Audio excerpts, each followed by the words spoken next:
Welcome to American Education FM, everybody. I'm Dr. Sean Brooks. Well, hello, everybody. Welcome back.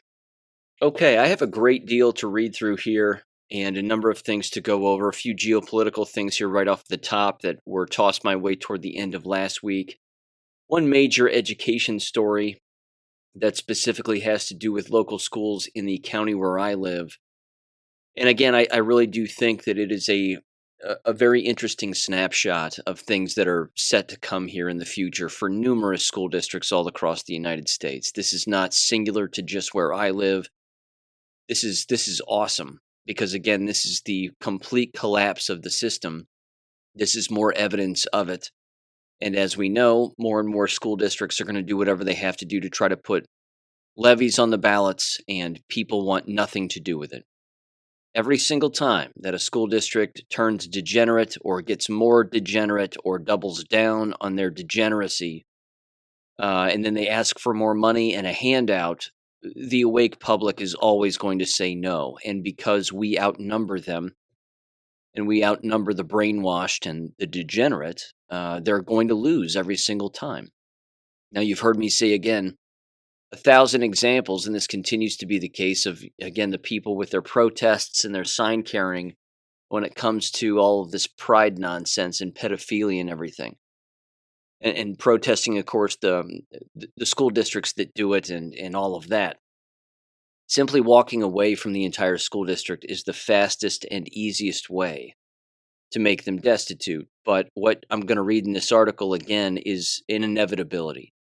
It's just something that is continuing to happen within this field. They continue to blame COVID for their money losses. They blame COVID for their lack of, their lack of attendance, and that's not it. We know that that's not it. It's ridiculous. It's just a terrible, terrible excuse for their own inability to manage money, their own inability to see the truth for what it is. Not to mention these people are jabbed, and they're not making much sense these days. So I can't wait to get to that article either, because that's really going to be interesting. And then just a couple of jab-related things as well. In fact, more than just a couple. But I wanted to start off with this. At the end of last week, I received a series of text messages from an individual who, again, communicates back and forth with Jesse, James, Sandy, and myself. And I wanted to read these because, again, they were directly attending a downtown Detroit, Michigan immigration swearing-in ceremony.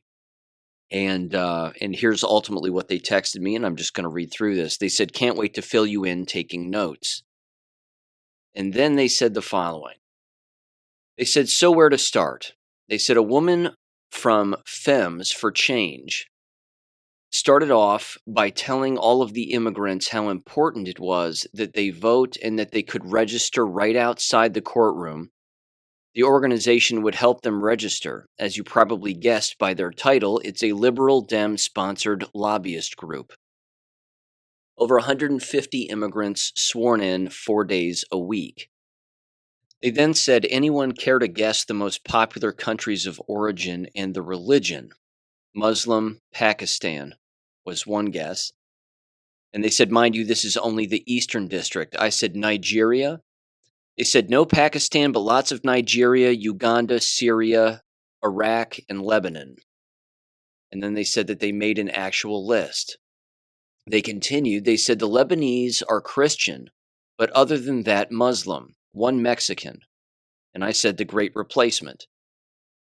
They said, "There's a handful of Albanians who are devout Catholics." And then I asked the question, is someone explaining to them that Democrats are Satanists? And they said, all of these people who have children under 18, their children are automatically citizens. I made some people nervous by standing next to the voter registration table and taking notes. Here's another thing. Apparently, any of these immigrants are allowed to change their names. They are told during the ceremony it's a simple matter of filling out a form. Now, obviously, this makes it difficult to track down criminals, lots of Somalis too. They repeat multiple times how they are now a part of a democracy instead of a constitutional republic. Now, this serves multiple purposes. They said not only does it make people ignorant of our Constitution, but a new immigrant that doesn't understand our language thinks they should vote Democrat because they are a part of a democracy. And then I asked the question, just to be clear, are these invaders flying in or actual people who passed a citizenship test? And they said, no, this is how our citizenship ceremony now works. It's changed significantly. No more Pledge of Allegiance. Just the judge who swears them in and an advocate group pushing them to vote, and Femmes for Change pushing them to vote Democrat. I wonder if it's Dems for Change or Femmes for, I don't know. Either way, they said, and it used to be that immigrants had to go through the same name change process as us. The citizenship test is now only 6 questions. I'm all for legal immigration, but I have to question why 90% are Muslim, they said. And then they said, and why is a liberal lobbyist group telling them about the importance of voting and the ones actually registering them? For example, their duty to vote was mentioned 9 times, the importance of jury duty once, the defending of their country only if they were under 26 years old. Also, if they claim asylum, they bypass the wait for the green card and the 5-year permanent residence requirement. Asylum now means you are handed a green card immediately off the plane, and then you have to wait a year to become a citizen. And that was the end of the text thread. I put that all up on Gab, and I got a response back from someone with a PDF that is titled The 10 Steps to Naturalization, Understanding the Process of Becoming a U.S. Citizen. And this is from the U.S. Citizenship and Immigration Services. It is a 16-page PDF, not long, not difficult to understand. And I have to tell you, if it's this easy, then we're doomed. There's absolutely no way that you can continue to water down this process and make it remarkably easy so that anybody can come in whenever they want, change their names, completely falsify their identity, essentially, which is what that is, and then expect this to all work out in the long run. There's just no way.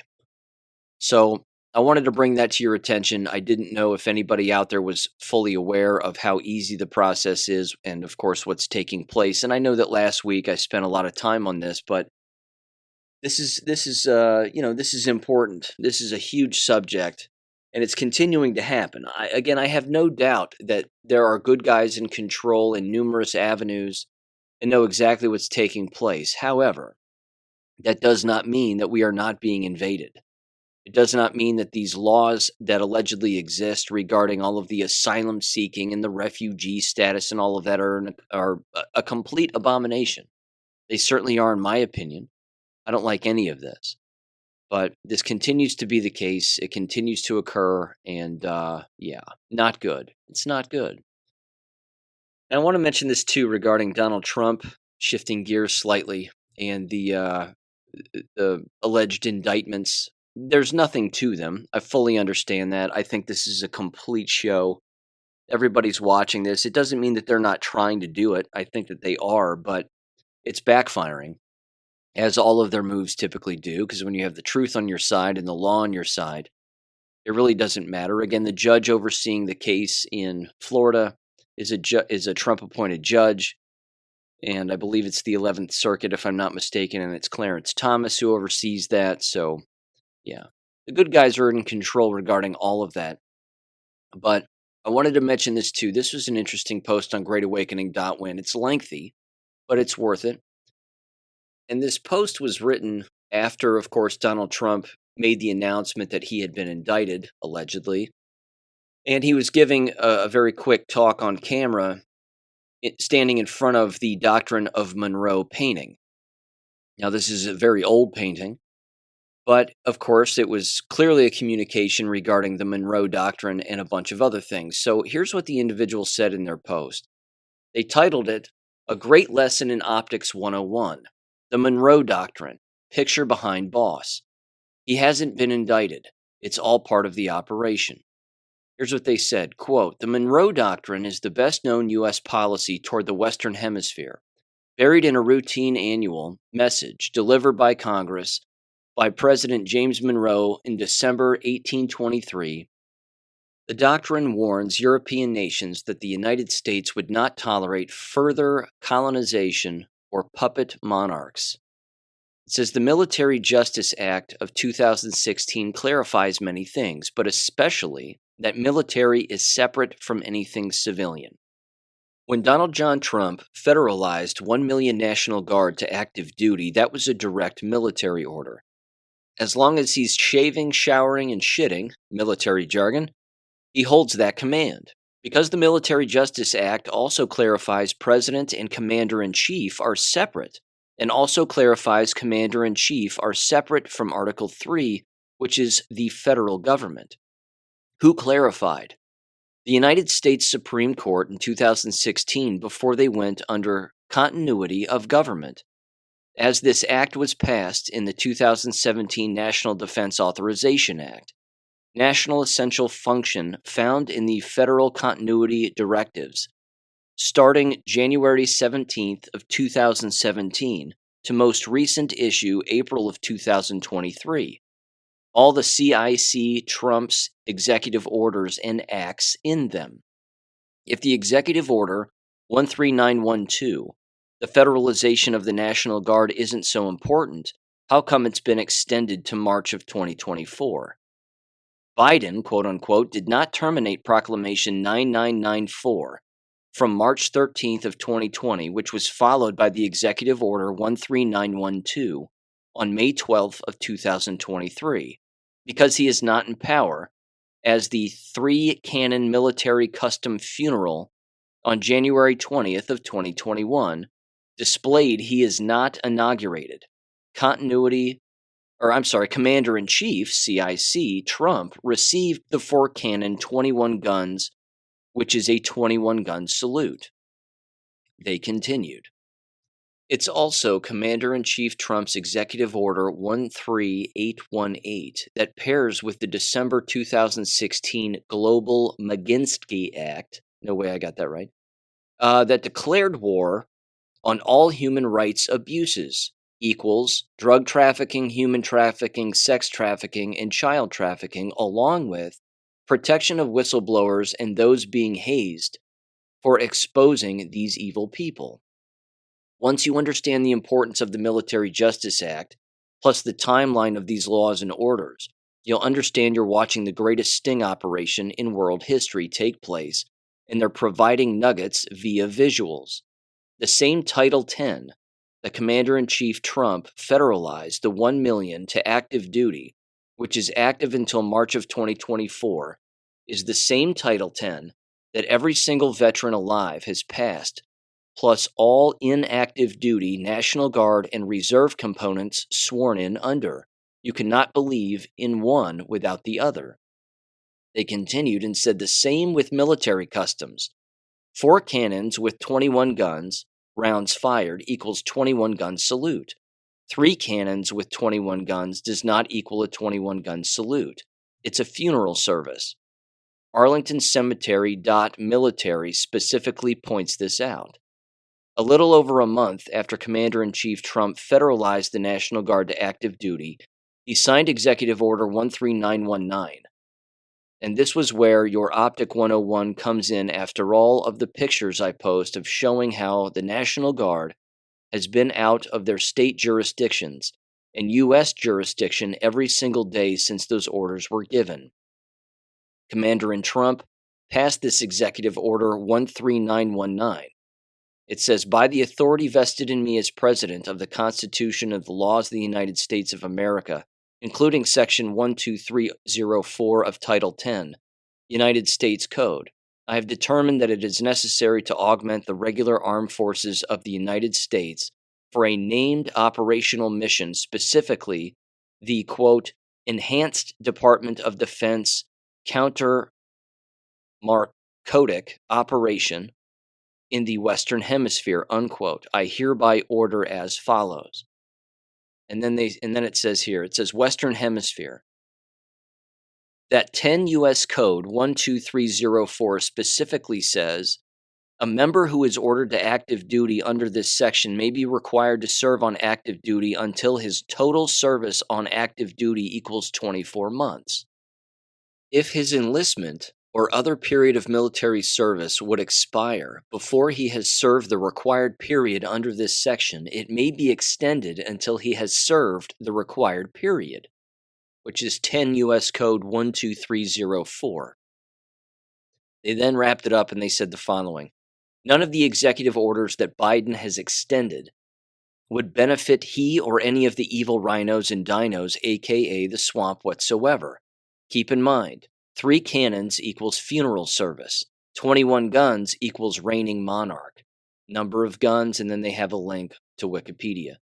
It says the 21 gun salute is not to be confused with the 3 volley salute or 3 rifle volley, rendered at military honors funerals, which you may see or hear at Arlington National Cemetery.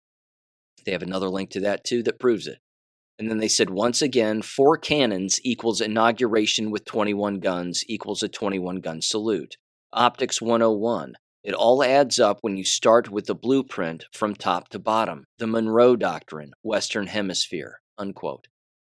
You've heard me say this before, and again, I wrote a Substack on it a very long time ago, frankly, but not only is there, of course, a war going on, and multiple wars and multiple battles taking place at the exact same time, but when you're the President of the United States, and you take an oath, and you're not one of these criminals and one of these controlled Freemasons and whatever else, if you know that your enemy is right here domestically and overseas, and that enemies overseas are working with enemies domestically and back and forth and among one another wherever they live, and then again coming over here and us going over there and whatever else, when all of that is taking place, and you know that they are trying to subvert all of our rights in our entire country, your oath specifically states, and I don't have the exact line, but it states that you cannot hand over the presidency of the United States to that enemy under any circumstance. In fact, to follow the oath, it means that you have to hand it over to the military. This has been the case. This has been the case for quite some time. In fact, I would go so far as to even say it's quite possible that when Donald Trump was sworn in, that the moment he was sworn in was the moment that the military was in charge. I know that, again, even I've written about this and numerous other individuals have spoken about it too, that once they watch the 2020 election go to Joe Biden and be stolen, which is exactly what it was with everybody involved, including the media, that it was that point when Donald Trump, of course, was still the president of the United States and handed it over to the military by, of course, signing the Insurrection Act. And that's quite possible. I would simply throw it out that it's also quite possible that that this was so bad and that we were under such attack in the military, the good guys, the real good guys in the military, not these rainbow flag wearing trannies and whatever else, but I mean the real good guys. They knew way back, way before Trump was president, of course, what was going on, and they've been planning this, of course, for decades and decades and decades, if not well over half a century or longer than that.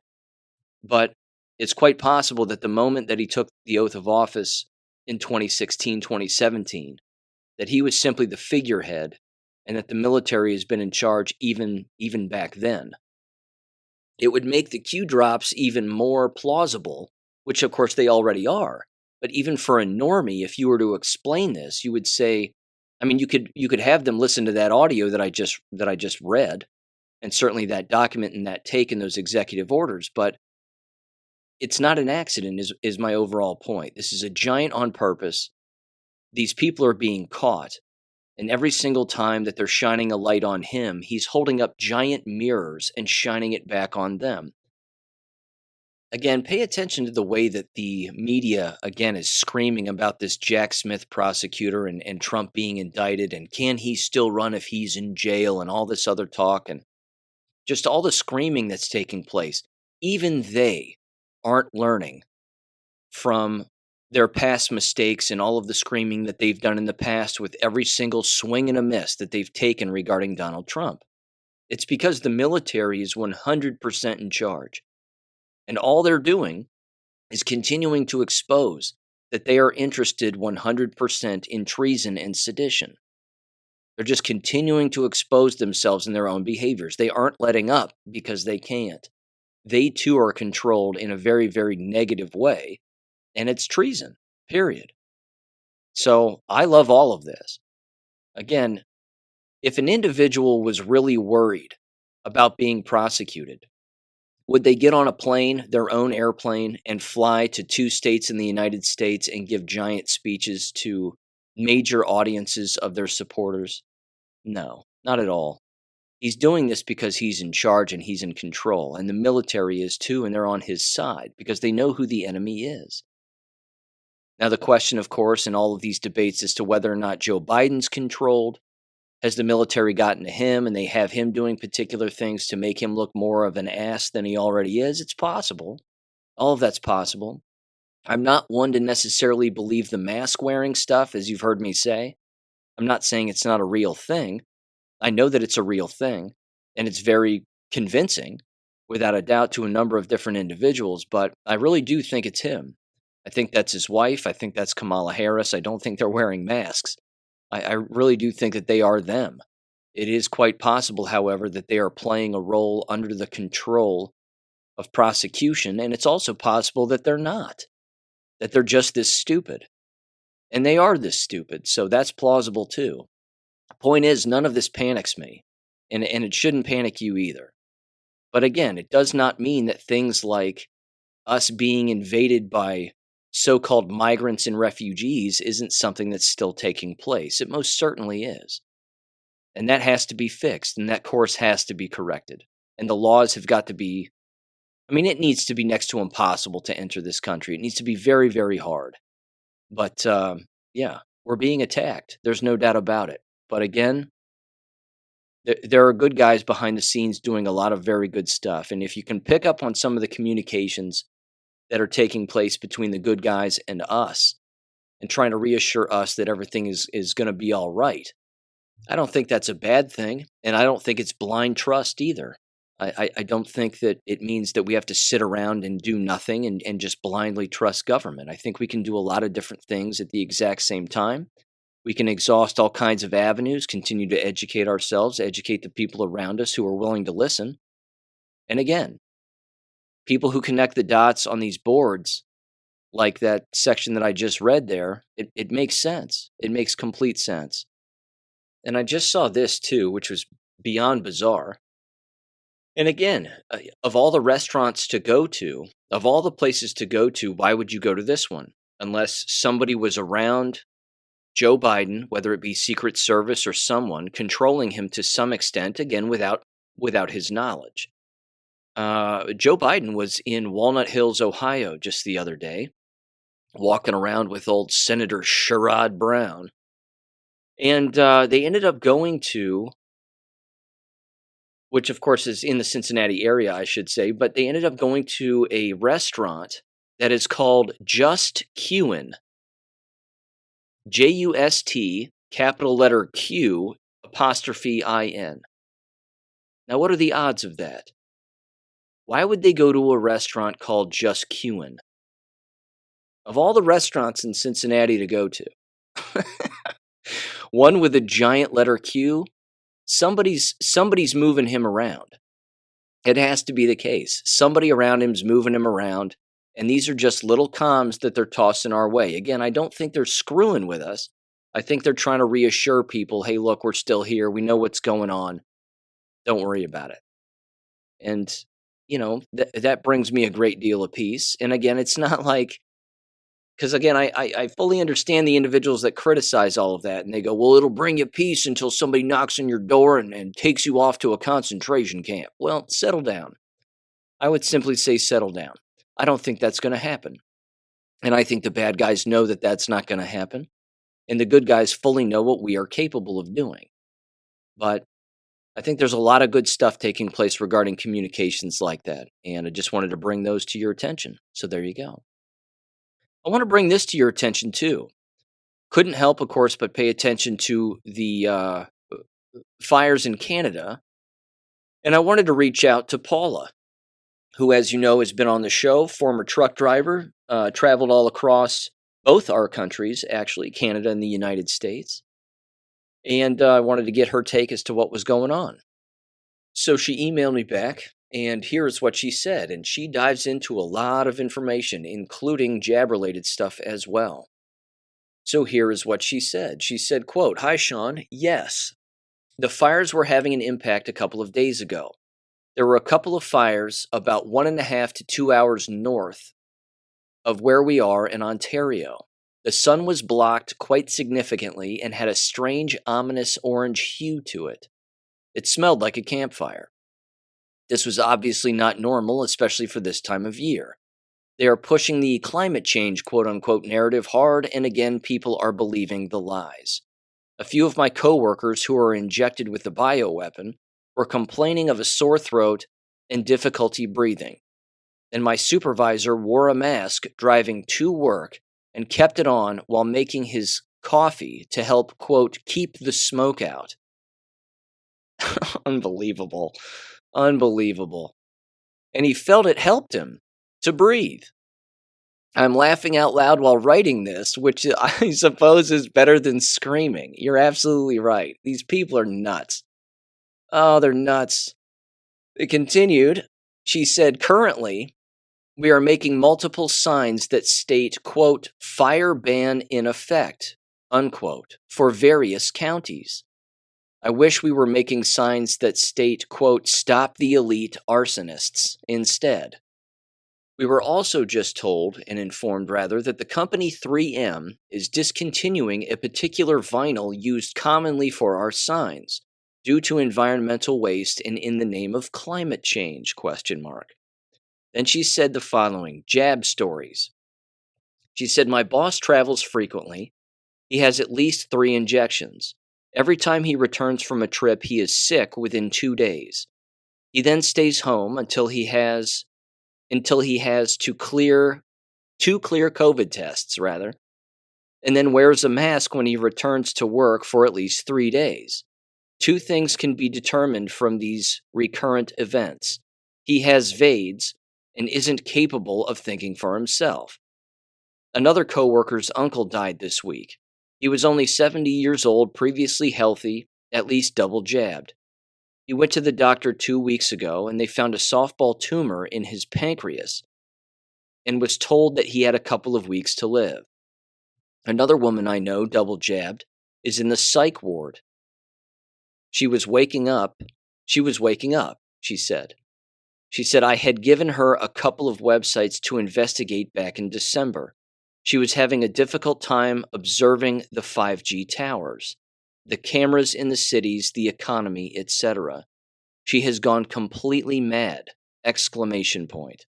Prion disease? Question mark. I can only wonder. Take care, Sean. Thanks for your genuine input in this fake world. We appreciate you, Paula. Unquote. Thank you for the email, Paula. I'll tell you what, that last point that you made too, regarding the prion disease and this individual going mad and being admitted into a psych ward, I have to tell you, that's probably the first time I've ever heard that, and yet, when I read it for the first time, it does not surprise me in the slightest. I mean, take an individual, for example, who is not jabbed. If you take a person who isn't jabbed, and they're learning all of this information about the world we live in and the evil that exists and the people that have controlled it this entire time and all of that, it's remarkably overwhelming. And it's not that it's easy for anybody, but there have to be varying degrees of a mental and emotional toll that exists with these individuals who are learning this. Again, putting aside the individuals who are jabbed just for a second. Again, if you take the unjabbed people and the constant learning and the awakening that's been going on this entire time, the things that we're seeing, the things that we're hearing, and the things that we're figuring out for ourselves and reading about, it is overwhelming and it is exhausting. It wouldn't surprise me if there are numerous unjabbed people who have completely lost their minds based on the reality of snapping out of the matrix. This right here again is sort of I would call it the collateral damage of what happens when we've been born into a brainwashed system to only then come out of it. I mean, what do they call that for deep sea divers? The bends, where if you come up too fast, you end up suffering severe health problems as a result. So you have to sit in a decompression chamber or whatever the hell they call them, and you sit in there for a while, and you receive whatever it is that you receive. But I mean, life goes on. We don't always have the time to sort of just back away from the ongoing war that's taking place. But if you take a person who is jabbed and starts to figure out what's going on in the world, it's inevitable that they're going to come across the jabs and the impact that the jabs are having, not just on themselves, but all of society, everything. Again, the economy and the businesses and everything else. And of course, the entire health system collapsing and the education system collapsing and all of that. It's remarkable. But that right there is an interesting phenomenon that has to be something that is occurring. And I wonder if anybody's really keeping tabs on that subject alone. So the question would be something like this: how many individuals since, I don't know, 2017, 2018? Well, we certainly know that 2016, with Donald Trump becoming president of the United States, was a major wake up point for people and a major snapping point for people, with all of the screaming that's on film from all the whack job leftists, because again, they too were brainwashed into believing that Hillary Clinton had a 98% chance of winning. And they were believing the mainstream media. And then all of a sudden, Donald Trump wins, and their entire seeming reality gets flipped on its head. So if you were to go back that far to even the 2016 election, how many individuals, and again, this is the question, but how many individuals have either completely snapped mentally, emotionally, physically, and socially, and clinically gone insane or clinically gone mad because of what's actually taking place? Now, again, if you introduce the shots and the prion disease and these nanoparticles having a massive negative impact on the central nervous system and changing people's behaviors, and then you add on top of those jabbed individuals, again, like this person that Paula was describing, them learning a great deal of things as to the way that the world has really operated, do they even have a chance? Do they even have a chance? Again, I'll put it this way. There have to be, again, you're talking about a real long spectrum here. So again, imagine a line in front of your face, a flat line that goes for miles in both directions, and there's just little notches on that line with every possible and conceivable scenario. We know that there are individuals who are jabbed and have come to the realization that what they did was the greatest mistake that they've ever made, and that they were coerced into it, they were brainwashed into it, and they're doing whatever they can to not suffer the ill effects of it as best as they think. We know that that's taking place. And we know that there, again, are varying degrees of that awakening, regardless of where they sit on the subject of the jabbed. We also know that there are individuals who are double, triple jabbed and don't think they did anything wrong. Again, it's the virtue signaling and the patting themselves on the back and, well, I'm boosted. Why aren't you? Well, everybody has to make their own decisions, and all of that sort of public or private shaming that takes place among the individuals who are jabbed regarding the people who are not. But this right here, I'm telling you what, this is interesting. This has my brain firing big time. How many individuals have clinically gone insane because of what they are learning? And then when you add in the variable of the jabs, what chemical impact that's having on their mental and emotional state, combined with what it is that they're learning. That would be interesting. That would really be interesting. And I really don't know if anybody's keeping tabs on that. In fact, I wouldn't even know where to start. I would probably have to start with basic internet searches as to the number of psych ward patients, or I don't know, mental and emotional health surveys, things of that nature. But again, would those surveys even differentiate from the individuals who are jabbed or not jabbed? And then, of course, would there be questions on such a survey, if such a survey even exists? Would there be questions that would say, what is it that you think has led you to this frame of mind? And how many of those answers would be something like, well, I started to read Q posts because this came into the forefront of the societal vernacular, so to speak. And then I started to learn about the world we live in. And then I started to realize that it's way worse than I could have possibly imagined. And then I started going down this rabbit hole and that rabbit hole and blah, blah, blah. I mean, what is it that they would actually say is the cause? That would be very interesting. So I'm going to bounce around the internet here just a little bit, maybe in the coming week, in the late hours of the evening, and look a few things up. Again, just a quick reminder: I'm not going to have a show this Wednesday or Friday, but I'm going to bounce around on the interweb and see if I can't find something similar to that. And I'll mention this too.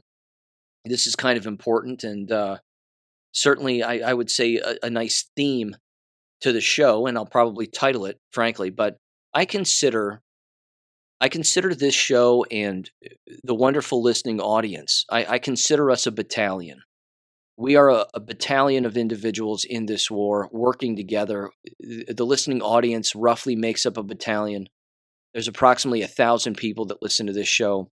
Not a massive number, but I don't care. It's not about that. It's about us sharing information with one another.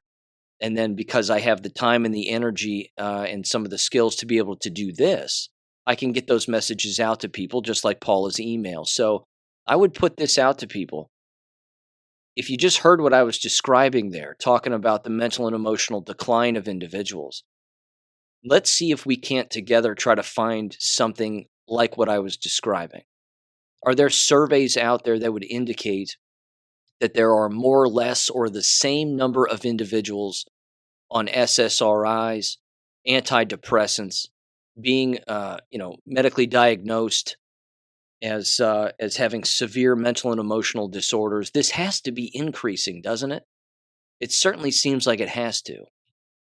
Again, you take into account, of course, the dependency that those individuals have on the pharmaceutical industry. I mean, that's its own problem. But I'm specifically talking about what Paula brought up, which is an individual who was double jabbed, was learning about the world that she lived in. Again, regarding surveillance and 5G towers, the economy, what's taking place within cities, the degenerate behavior of anything, and then seemingly losing their mind. And then again, combining that with the jabs and that potentially being jab related also. Where do we find that information?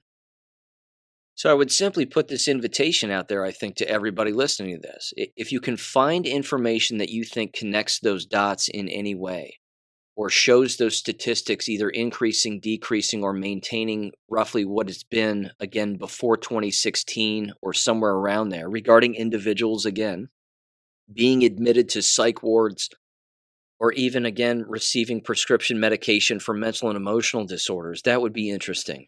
Because, again, if I was to simply make a hypothesis, again, using the scientific method right from the top, I would say that that number has to have increased, without a doubt. Certainly within the last few years. Again, if not further than that. But it just had to have. It had to have. And if that causes us, again, I mean, we got to make that hypothesis first and take a stance and take a position, and then go back to the beginning of the scientific method and then run through the research again and start to connect some of these dots potentially and see where it leads us. And then if we have to change our hypothesis, then so be it. Then let's do it. But again, if you're interested in looking into that and looking up some of that information, and you feel like emailing it to me, please do it. This is an avenue of study and inquiry, I think, that has to take place. So I'll leave it at that. Just very quickly, though, it kind of connects, I think, to some extent. It certainly might. In a local newspaper where I live, and I live, in the same town where Miami University is in Oxford, Ohio, but there's a giant $93 million health facility from TriHealth, which is a local, health affiliate, so to speak. But of course, they've killed copious amounts of people. But there's a giant medical building now Again, $93 million that is on Miami University's campus and is apparently now open. And they have classrooms for future medical students, and we know what that means. They have to be jabbed in order to attend. But they're also going to have, again, essentially an entire hospital inside, serving multiple individuals for multiple reasons. There will be endless doctors probably utilizing this building, along with nurses and whatever, technicians and everybody else. I just find it very interesting that it's right in the middle of a university campus. Why would that be the case? Again, hardly anyone attends this school anymore.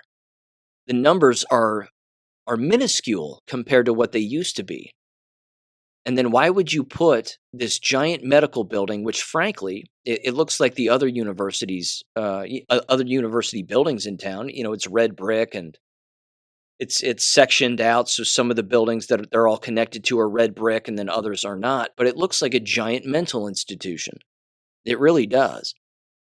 And you've heard me say this before, but I honestly cannot expect them to survive as a medical institution unless, of course, all they're treating are the jabbed. That has to be it. And unfortunately, given the fact that it's going to be filled with individuals who already are in the medical profession as paid employees, combined with medical students, that these individuals are jabbed and that they are going to be jabbed while they are treating the jabbed. This is messed up. I know that that's happening in practically every single hospital across the United States, but right in the middle of a college campus, there's no way that the people in charge and that the people who, again, approved all of that and set that up for that to be a thing and for that to exist, that they didn't know what was coming. They had to have known what was coming. There's no way that you would do that. We have a hospital in town. And again, this is not a pre-med school, as far as I know. I could be wrong, but Miami University isn't a pre-med school. They have pre-med-like classes, but I didn't think they actually had a medical school. Are they looking to have one in the future? How on earth do they think that that's going to work either? Again, if you exhaust every avenue when it comes to these shots that people have taken, these biological weapons, the road is a dead end on almost every single avenue. Blows me away. It just blows me away. Well, thank you again, Paula, for the email. That's massive information. That's absolutely incredible. That leads me to this, speaking of dead ends.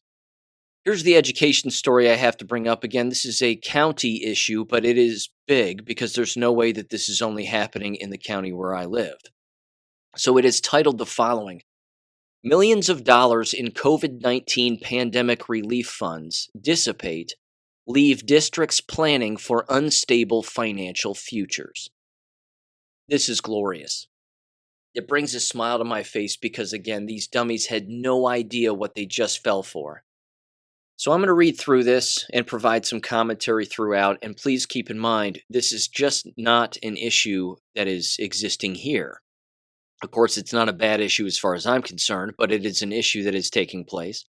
And again, unfortunately, and I know this, that a lot of good people who are unjabbed and wide awake are losing their jobs. I don't like that. That doesn't bring me any joy. But these individuals, again, who are the child abusers and the brainwashed, these people should not be employed. They just shouldn't be. But again, these are the very individuals that are destroying their own school districts and they have no idea. And as you would expect, they're blaming the state.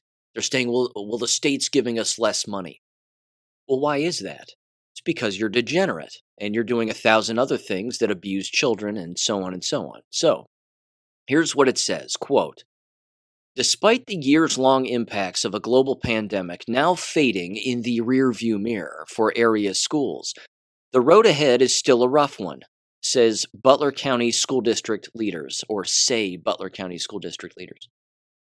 Local schools are in their summer breaks, but superintendents point to the pending but unknown impacts of Ohio's next biennium budget as being among possible pothole obstacles when classes resume in August.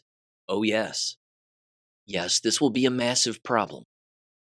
It continues, it says, that new state operating budget, which must be passed by Ohio legislators by midnight June 30th, is key for some of the major challenges coming their way for the looming 23-24 school year. Officials won't know the level of state funding for operating local public school districts until the budget is finalized. Some area school districts, such as Edgewood and Ross, saw proposed tax hikes rejected by voters in May, which of course I mentioned those on the show. Overwhelmingly so, I might add. While others, including Fairfield and Talawanda, have publicly stated that they are considering asking local residents for more tax money. Good luck, dummies. Good luck with that one. Talawanda, where I live, of course, would have to find 3,000 people to vote in favor, because that's how much they lost by. 3,000 plus. Unless they're going through every single cemetery in town and voting for all the dead people, it'll never pass. It continues. Moreover, the coming school year will be the latest in a series of years since the onset of the COVID-19 in March of 2020, where area districts will mirror those nationwide as officials continue to try to provide and pay for academic assistance programs to help lagging students whose K12 learning was slowed by pandemic interruptions. Wrong. The COVID hoax had nothing to do with it. It's a combination of frankly, two things. Stupid parents. That's number one. We can't leave them out. Government can't teach my kid, then what am I supposed to do? Well, you're supposed to be the parent. That's what you're supposed to do. Put a nonfiction book in front of their face that tells the truth. And, have them read it. And then they'll probably learn a few things and start asking questions and learn to think. That's usually where you start. But number two, the pseudo-online learning that they thought was going to somehow be effective just proved that these individuals do not reach out to organizations or homeschooling programs or even university environments that do and are known for online learning and then simply replicating that instruction. They have no idea what they're doing because the people who work within K-12 environments never ask questions. Not good ones, anyway.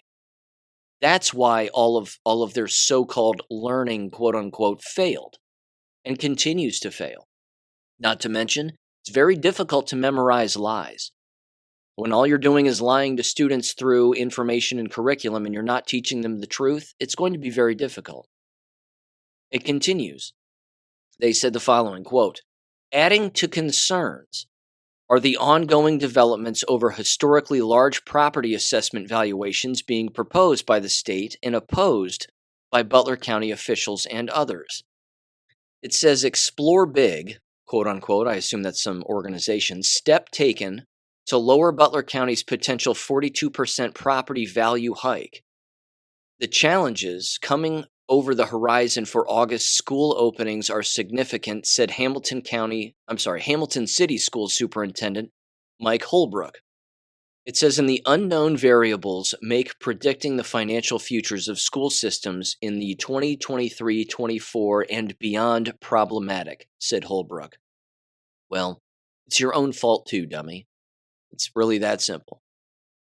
He apparently said, quote, the major challenge facing Hamilton City schools and most school districts throughout Ohio is the instability of state funding. The biennium budget impacts Hamilton City schools significantly as over 70% of the district's budget comes from state dollars, said Holbrook, who leads the 9,000 student city schools.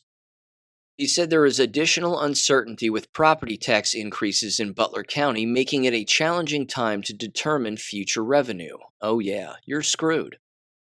Regardless of the financial state of each of Butler County's 10 public school districts, they all share an additional challenge of finding funds and personnel to also continue to try and improve the state of student mental health, worsened by the pandemic's disruptions in recent years. Ladies and gentlemen, I gotta tell you, That sentence right there angers me to no end. Wrote a whole book about it. It's my last book on that very sentence. The school districts themselves were directly responsible for worsening the mental and emotional health of the students within the buildings. Don't make me bring up all of the reasons why again. I really don't. That would take over an hour plus to bring all of them up. At least an hour. Hell, it would take weeks. And now they're claiming that they're the victim. They just can't help themselves. They have to claim that they're the victim all of the time. These people are disgusting. Absolutely disgusting. Man, I don't even want to bring up all the examples. I've been over them too much. It continues. It says, explore schools, give more focus to student mental health care as Miami University program offers support. Maybe that's what the $93 million mental institution / hospital / mental health school is going to be about. It says Holbrook, who championed such efforts prior to COVID-19's 2020 onset, said the need remains dire. Why is that? Why is it that you have students snapping mentally and emotionally within your school buildings, or you at least want to believe that that's the case? You've heard me say this, ladies and gentlemen. They're using the mental and emotional health services, quote unquote. They're using that saying because they know that they can receive more grant money and potentially more state money to fill that void of the lack of people that are working there, the lack of students that are working there, and the lack of money that they're receiving for every single student attending. Because again, that tag is not on that child's ear if that child doesn't show up. So by continuously pushing the mental and emotional story, and I'm not saying that it's not real, but these were the environments that created it. So they are the problem. He then said this, quote, education and society are ever changing, and the need for mental health services and additional support has never been higher in my 32 years of education. Well, you're insane. And when crazy people are leading children, they're going to make the children crazy people also. The article continues. It says funding remains a focus going into the new school year, said Adam Zink, treasurer of the 17,200 student Lakota schools, because it fuels the engine of all key student-oriented services. See their word usage? See what they're doing? They're trying to make it sound as if, again, they all have to be mental institutions now, and that they have to be the individuals that help these students out of their mental and emotional frame of mind. You can't help a person who is in a padded room. And theoretically, all of these children are in padded rooms. They just don't know it. It continues. It says, like many area districts, Lakota officials anticipated the so-called COVID cliff, where the millions of dollars in federal and state funds that helped local districts operate during the more active pandemic years are now being phased out. These dummies actually thought that they were going to continue to receive government funds. Amazing.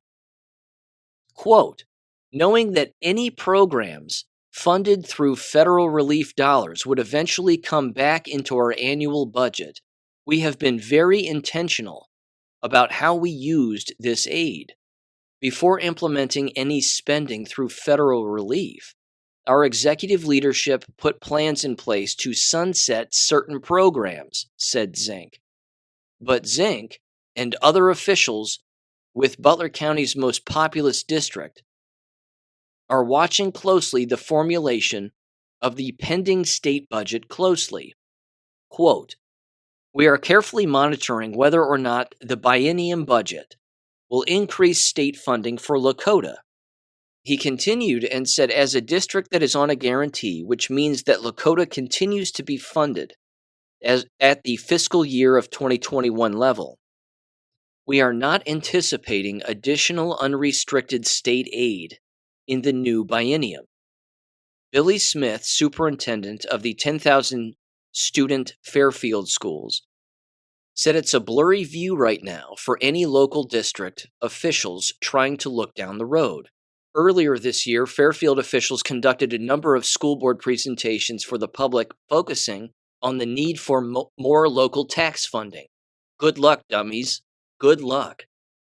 It says Fairfield schools tax levy looming, budget cuts coming, officials say, and this is the month's lead up to an unveiling of their new state budget has halted those. I don't understand what that means.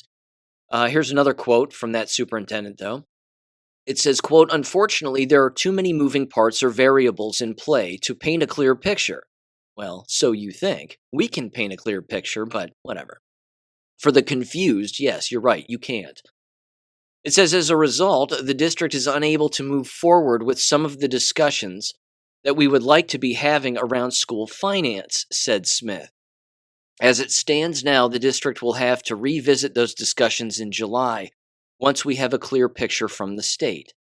Jeff Staggs, superintendent of Madison Schools, said his district is extremely focused on what the new Ohio budget holds in store for its rural school system. Quote, "Funding will be a major concern for Madison schools going into the next school year.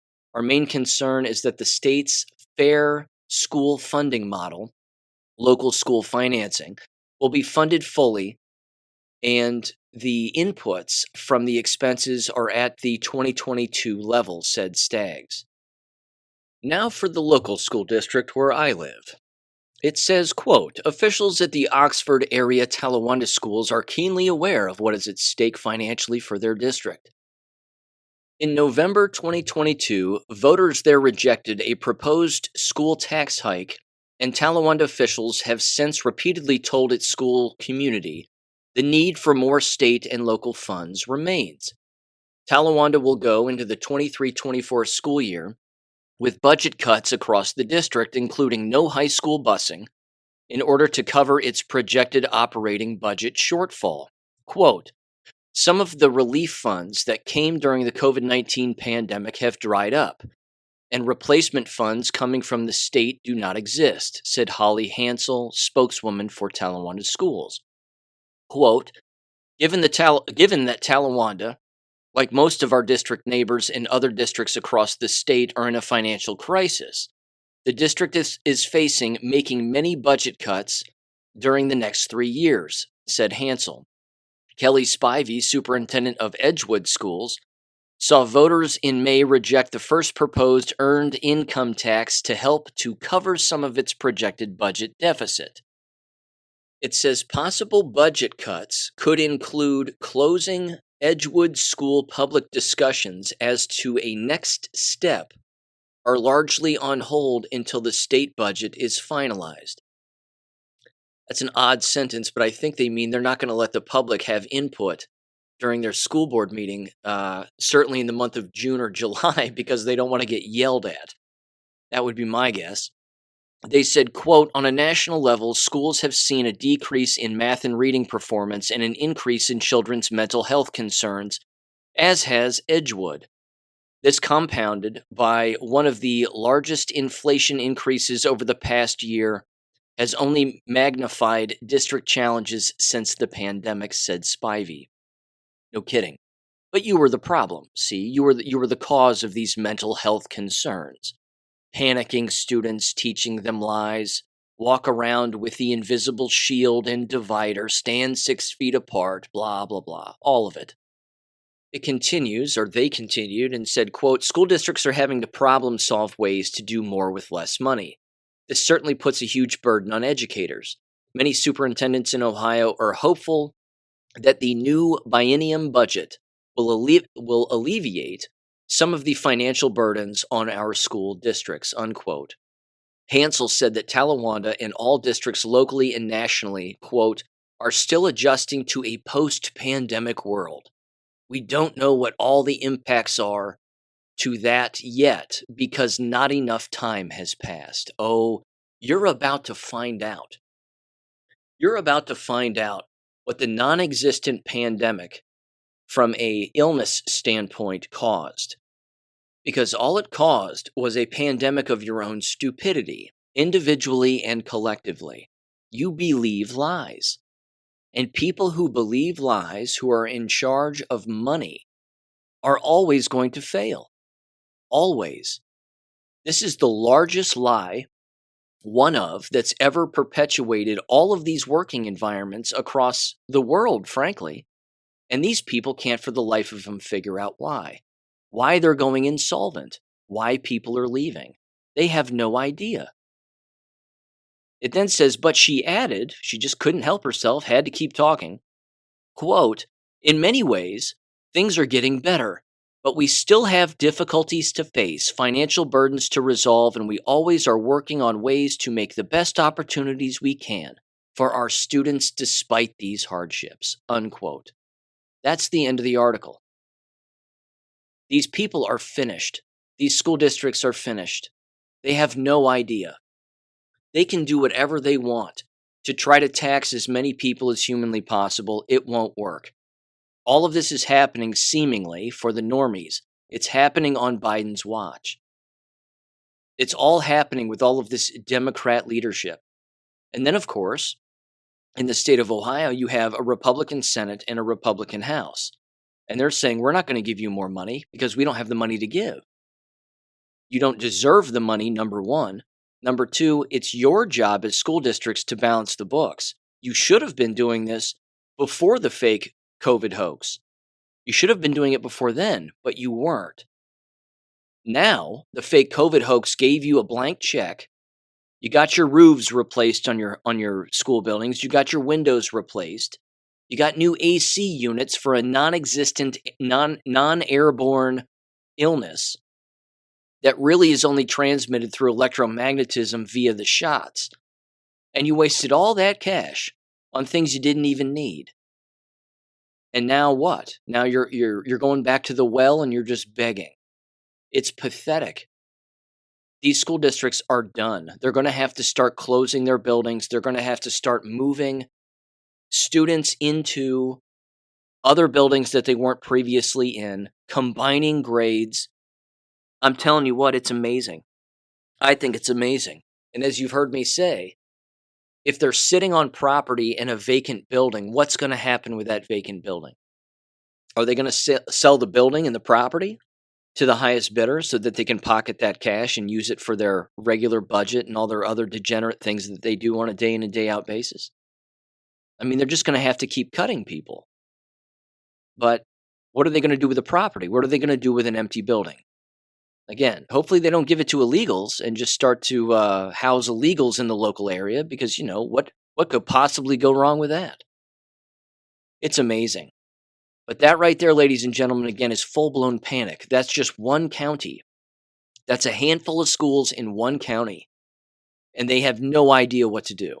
And all they're doing is, again, blaming the quote-unquote circumstances. Well, these are just the circumstances. This is just the way that it is, and we can't control this.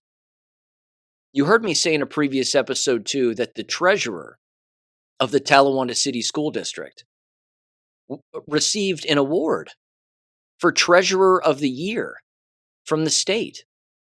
Why? Because in this article, their own spokesperson is saying that they're insolvent and moving in that direction. Why would you give the treasurer an award? What have they done? Nothing. Not to mention, they're really just receiving an award for doing their job. They made cuts because they had to make cuts, because that's what you do. But they're overspending. That's the problem. They're continuously overspending based on the amount of money that they're taking in. That's called debt. It's astounding. These people are so stupid. But hey, that's the state of affairs, ladies and gentlemen. That's your American K12 school system in a nutshell. Okay. 2 jab-related things on top of that. There is this. There's a Substack bouncing around by it's titled Dr. Anna's Newsletter. And this is from Dr. Anna Maria Massilia, if I'm saying that right, probably not. And it is titled National Nanotechnology Initiative, specifically speaks of COVID-19 bioweapon as, quote, nanotechnology enabled. and plans many more nanotechnological vaccines, quote unquote. This is an actual document from the Executive Office of the President of the United States, the National Nanotechnology Initiative supplement to the President's 2023 budget. It's in the money. They're putting these nanoparticles in all shots going forward. You've heard me say this time and time again, probably since the beginning. They're trying to make all of the shots that everyone takes for a seemingly different thing ubiquitous across the board. They just want it to be the same. It's going to be the same poison. Oh, I'm getting a Gardasil shot because I don't want HPV? Yay for me. Oops, turns out it's the same juice that's in the COVID jabs. What do you mean you're sick? We've never seen that before. These people are psychos. It says, I'm just going to read the first paragraph here. It says, millions of people have been misled in a concerted effort to divert attention from the study of nanotechnology in the C-19 shots. Mainstream freedom doctors, quote unquote, proclaimed that we see nothing but salt, sugar, and cholesterol. The analysis of the hydrogel clots was omitted, and finally, only Mike Adams analyzed them, confirming that they are made of self-assembly polymers with metals, aka hydrogel. Since then, I and my colleagues have presented much experimental evidence to validate these results repeatedly and will continue to do so. This is an excellent Substack. I will link it in the description below. The evidence here is overwhelming. It's over-flippin'-whelming. You can't send this again to any doctor. I mean, this right here, ladies and gentlemen, this is the cool part, okay? If you're still sending your children to an American K12 school, public, private, charter, whatever it is, this Substack article right here is your get-out-of-jail-free card when it comes to having to receive shots. You know, by the time they're in 6th grade, 7th grade, 8th grade, 9th grade, whatever it is, that they have to receive a Tdap shot. Well, ladies and gentlemen, this right here is your get-out-of-jail-free card. That's assuming, again, you still want to send your children to these environments that are going insolvent and remarkably dangerous for a variety of reasons. Of course, everybody's jabbed within these environments for the most part, and the 5G and the technology and electromagnetic frequencies and all that stuff. But this article right here is exactly what you print off and hand to your medical doctor and say, I want a medical exemption for my child going forward for every single year and every single shot that the school district where we send them is telling them to take or else they can't attend. This is it. Your doctor will look at this and shit himself. This is astounding. It's too detailed. They also have, again, the National Nanotechnology Initiative link, and it is an 84-page document. And again, yeah, it's incredible. Absolutely incredible. So you can download that PDF as well. And again, that's right at the end of this Substack. But I will link this Substack in the description below. Okay. This also should not surprise people, and it links in, frankly, it ties back to Paula's email. But this is sciencealert.com from about a week ago, and it's titled Abnormal Surge of Brain Abscesses in American Children, so says the CDC. Let me just read a little bit of this. It says the following. It says, following the easing of pandemic restrictions in the U.S., cases of brain abscesses in children under 18 have risen to new heights, according to a pair of CDC reports. December 2022 saw a peak of 102 cases across the country. Since then, cases have fallen again, but remained over the baseline maximum of 61 cases per month, up to and including March of 2023. Now, here's where this article gets a little funny, because again, this is not following some illness. This is all shot related. We have to be able to see through the mud here. This is all shot related. It says these abscesses usually follow a respiratory infection, including COVID-19, the flu, or sinusitis, underscoring the importance that children remain up to date with their vaccinations, says the CDC. Do you see? The CDC is seeing these increases in illness. Now, they're saying respiratory infection, but we really know what that means. It's attacking the central nervous system. These shots attack the central nervous system because the central nervous system is in charge of all of the other body functions, including respiration.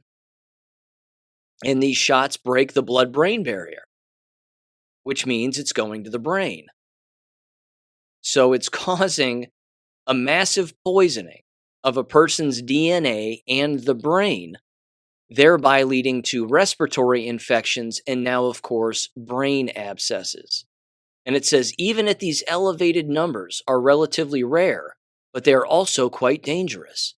They're an infection in your brain caused by bacteria or fungi that enter the brain, usually either via the bloodstream from an infection or another part of the body, like pneumonia, or through an infection in the head, such as the ears, teeth, or sinuses. No. Although they're telling you in there what the real answer is. It's injections. That's what's causing these brain abscesses. All of the shots that children are receiving, including the COVID jabs, which are wiping out the people who take them, that's the problem. That's continuing to be the problem.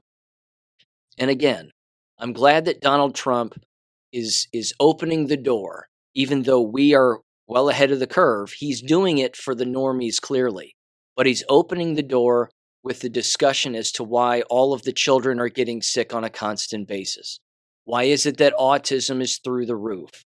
Why is it that children are having all of these health problems and children are dying? The only thing that people aren't doing in his rallies are chanting the word vaccines at the exact same time. If he's asking these questions, that would be an interesting phenomenon to pay attention to, is whether or not the crowd starts yelling the word vaccines at him as being the answer. He'll respond in kind, I'm sure. I mean, he'll say, well, could be. He'll do that. But he claims he's going to put together a commission to look into this when he seemingly re-enters office, even though he never really left. But that'll be interesting going forward, because that's the answer. It's just shots. It's all shots. It isn't anything else. So let me end with this. This is an interesting post because it was an interesting week last week, and it's going to continue to be an interesting week here. This was from greatawakening.win, and as again, you would imagine, there's a lot of good stuff happening, but it's a war. So there are battles over here, there's battles over there, good things happening over here, not so good things happening over there, but here's some of the good things here. Certainly some of the things that are waking people up. This post said, quote, "We begin this week with a sonic boom. Shockwaves created when an object moves faster than the speed of sound." And then a series of bullet points they have here. Trump announced this week that truth would be spreading worldwide. His social media platform, of course. Instagram pedo network exposed confirming Pizzagate is real. Map emojis and pizza icons. Great Awakening movie was released. Trump produces declass letter showing he declassified files. Tucker Carlson premieres on Twitter. The CNN CEO is out. Conservative billionaire wants to buy it. And the FBI shows Congress proof of Biden crime family. Trump was indicted, setting precedent to lock up public officials and ex-presidents. If this isn't a boom week, I don't know what is. Comms, so when Trump said truth is spreading worldwide, was he talking about Truth Social or the truth? Unquote. Could be both. Has to be both. Because both are spreading, without a doubt. Ladies and gentlemen, again, no show on Wednesday, no show on Friday, but I will catch you next Monday. Thank you for listening. Take care. God bless. Peace. Thank you for listening to American Education FM. Make sure and check out AmericanEducationFM.com for more information. Take care and God bless.